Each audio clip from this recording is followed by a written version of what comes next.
Alright, welcome. This is a Lineart video, and the first thing I'm going to mention is that whenever I'm doing Lineart, I usually will start with if it's for a design of a character, creature, environment, I'll most of the time start with a silhouette, because it lets me focus on the outside shape of whatever it is that I'm drawing, and yeah, and then I can kind of, go from there after, once I have kind of an interesting shape. Now, what I do after making the silhouette is usually, take the silhouette and make it transparent. My background is transparent right now, and here I'm using the line tool, 1 pixel line in my brushes. This part doesn't really matter too much. You could just use any one of these line ones that you like, but I'll explain in a further step why it might be important here. So once I make my silhouette and then I make my more transparent or lighter version, I start drawing and scribbling, what could the design of this, be, and, just kind of being really loose about it, and then depending on how messy or, scribbly this is, I always allow myself to go outside of the silhouette sometimes, just to explore other options. And yeah, so depending on how loose your sketch is or how much you like it, then this can go into 2 different directions afterwards. Actually, this will maybe go out that way. So I would call this the thumbnail side of it, where you explore the inside of the shapes, the inside shapes inside your creature. Now, some people start with the sketch, so some people skip straight to just making the sketch, this as step 1. Some people go straight to that step. This would be step 2. Now, whichever method that you like, as long as you end up with your line art, that's going to be totally up to you. But let's say you're here at this scribbly line art stage already. The next step after this, and here I'm just gonna keep this up here just in case.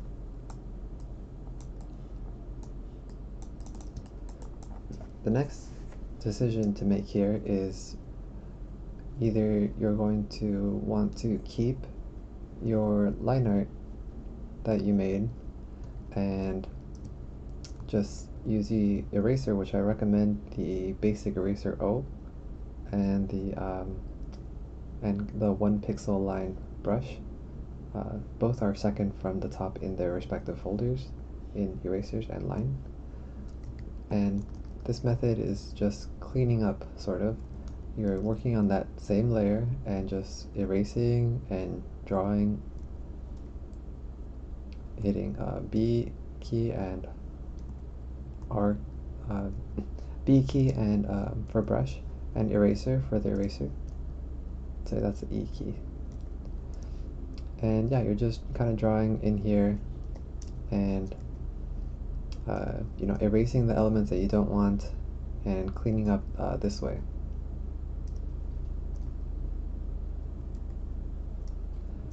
And the other option is to, similar to what we did with the silhouettes, is fade this out so that you could start a fresh set of lines above that. And usually I just take my time more on this one. You know, I'll rotate the canvas because that plays a big role in how smooth your curves are. So I'll just go slower usually on this because I already kind of have a little lay-in or a guide underneath that's kind of telling me, you know, what I can kind of do and aim for. And I can still choose, like, you know, do I want to keep the same line art in here, or do I want to just tweak the shape in a little bit as I go? You know, all those things are still kind of, you know, for me to kind of decide.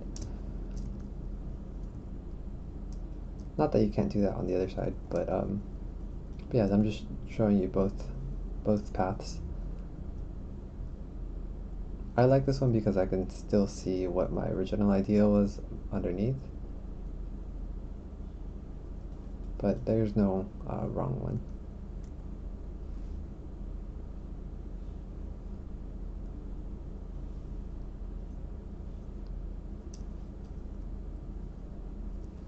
Okay, now one thing I try to make sure of in this one is that I try my best to close off the entire line art, and sometimes that means shooting lines over each other like this, which I also recommend for when you're drawing curves, because it's very easy and quick to erase, but it may take a couple tries to get the right curve, so I think in the long run it probably saves you time.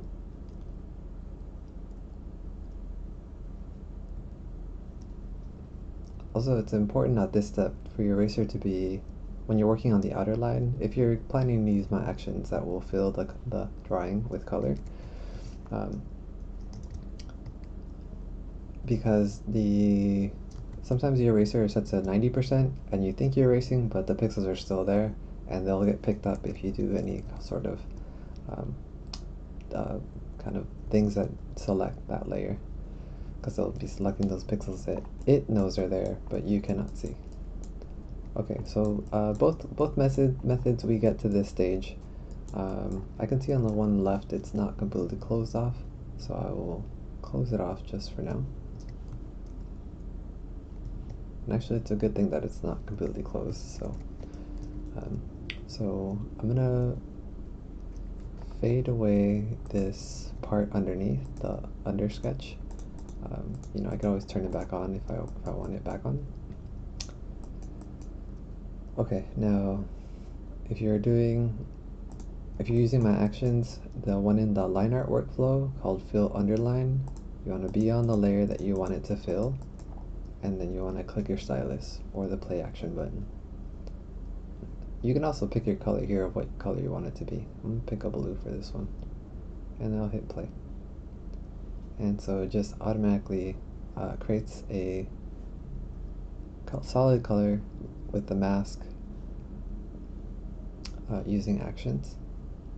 And I'm going to do the same thing to the other fish. And this time I'm going to show that it's not going to fill everything. Okay, it did. Let's break some of the line art. So even, yeah. Okay, let's try that again. Okay, so here we go. Sweet. Okay, so it didn't fill all of it. That's what we wanted. Well, not really, but okay, so we are going to pretend like we really don't know where that gap is that we need to close off. My best solution for that is usually to run the action still, and then that way you can see which parts are fine.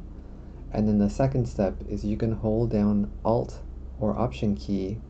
Be careful with this if you have a lot of layers that are, you know, supposed to be off and on, because it might leave you unable to revert them. Well, you'll see. If you hold down Alt and Option, it will only show that layer. If you do anything else, like clicking other eyes, it will forget the ones that it had before. So what you can do here is take a look at your line art and see if you can find the spot that's open, and then once you find it, you can hold the Alt and Option key and click on the eye again, and it'll turn all the eyes back to how they were. So So I like using that. Um, okay, now I'm gonna, yeah. So now I closed it off, and now I'll hit the update mask, which is the, once you already have your liner with the color underneath it, update mask will just, update your mask to whatever changes happen in your liner. So I'll click that.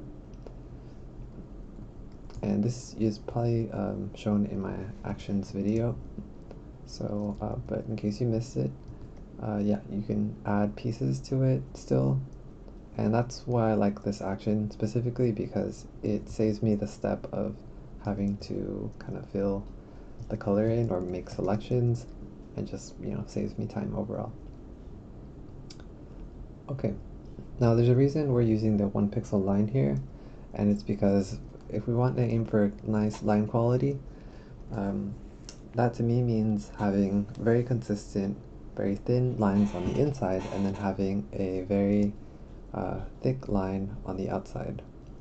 So from here we can continue to keep working and adding some details, but we'll do the technical stuff after. Something else that goes along with good line art to me is having some of your lines not end kind of abruptly like this, but having them look almost like they are, going from very thick or very thin to very thin. There's just something kind of really nice about that. That variation in line quality. So I use my eraser here, and I recommend the basic O. And yeah, sometimes you might get really close and you might erase part that you wanted, but you could just, since you are using this line, you could just kind of bring it back. And that's okay, and try it again. Alright, and then, yeah, that adds just like another quality to your sketch. These like lines that kind of, fade outwards. Okay, if you do want to make some really, really thin lines, you can make another layer. Set this layer to 50% by default. Like, just set this opacity to 50, and that will allow you to make some lines that are at 50%, but you're still using black, and it's the same brush as before, but just because they're slightly transparent, it makes them appear thinner. So you can also do that if you want to get away with adding another kind of variation of line quality in here. See, if I press harder, it's still going to look thinner, but maybe you can make it thicker by brushing over it a couple times. But this is if you find areas that you really want to add some more like detail to, and you just, you think it's kind of just making it look crowded, this is like the secondary detail where you don't want it to be as strong as, the first one. Great for like fin work or anything like that. Yeah.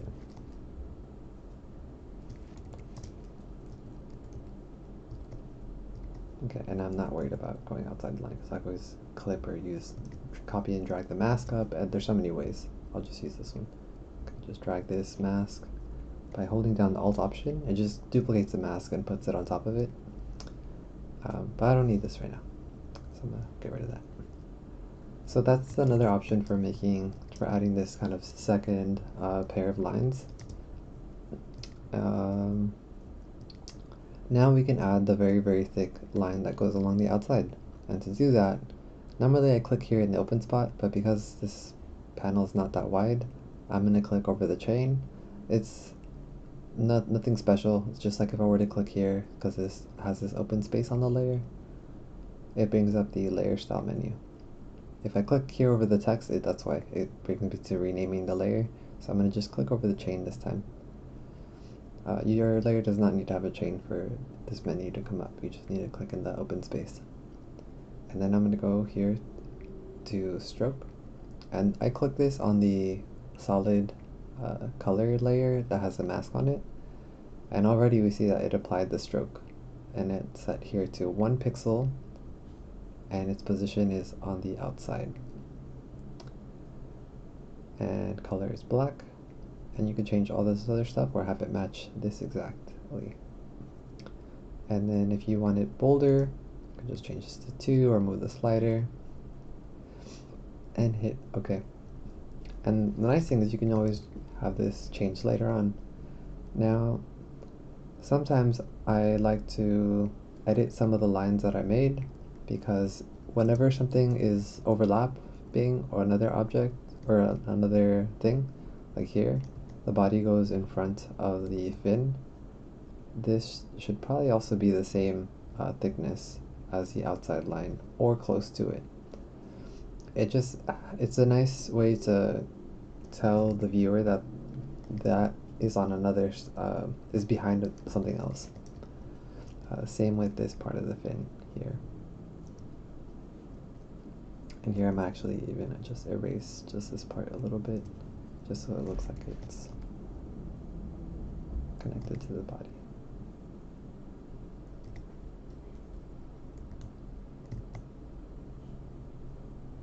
Yeah. Okay.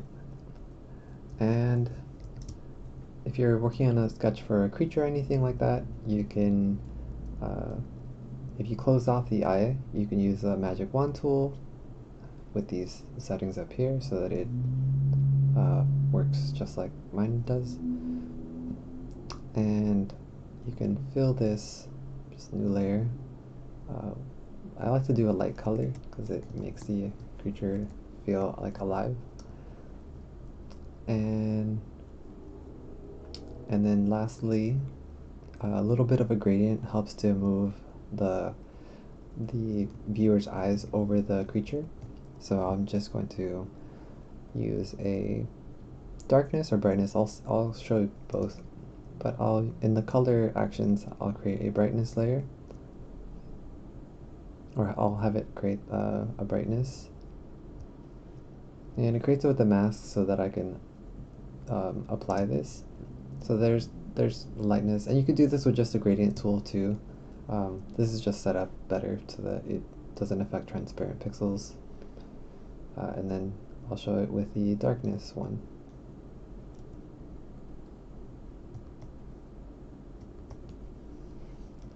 So yeah.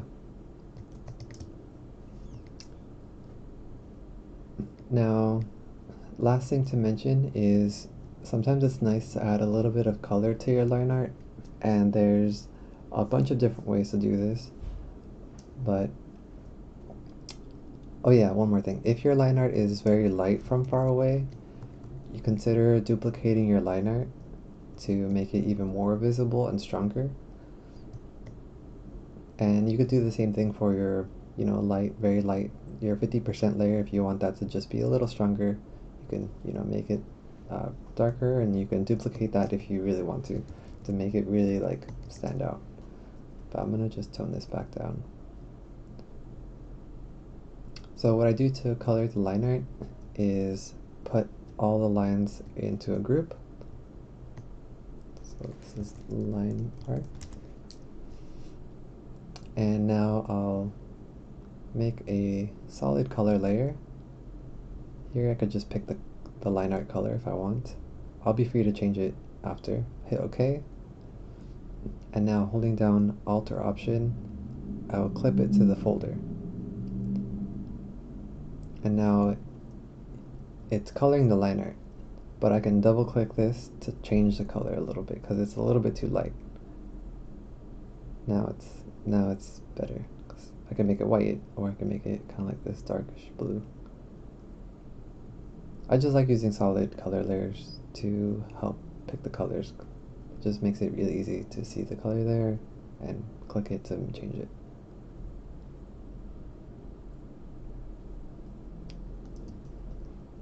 Alright, so there you go. Those are my tips for line art.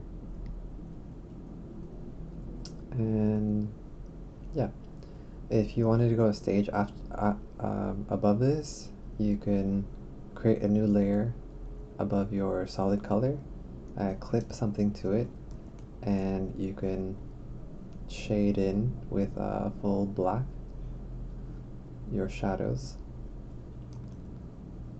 And the reason I'm not too worried is because we're going to lower the opacity.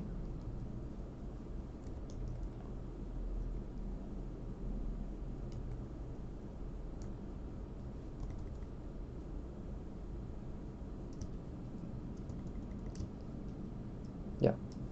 And now we can lower the opacity on it. We could give this a color too. But yeah, we're just gonna lower the opacity now. This will probably look nice with a color, but you know, we'll leave it as is for now. Okay, we're gonna give it a color. So Control U, bring up hue saturation. You hit colorize. Now it gives it a color. Make it brighter because it's set to black. And then as you can see here in the, where was it? Okay, we'll do that again. We're gonna hit colorize, and we're gonna brighten it up a little bit, and then hit saturate a little bit more, and now we can adjust its color. And it's set to 14 opacity, so it's actually still pretty dark, but there we go. And yeah, that's just another thing that you can do to, you know, make it feel like a little bit more finished. Okay, hope you all enjoyed that, and thank you.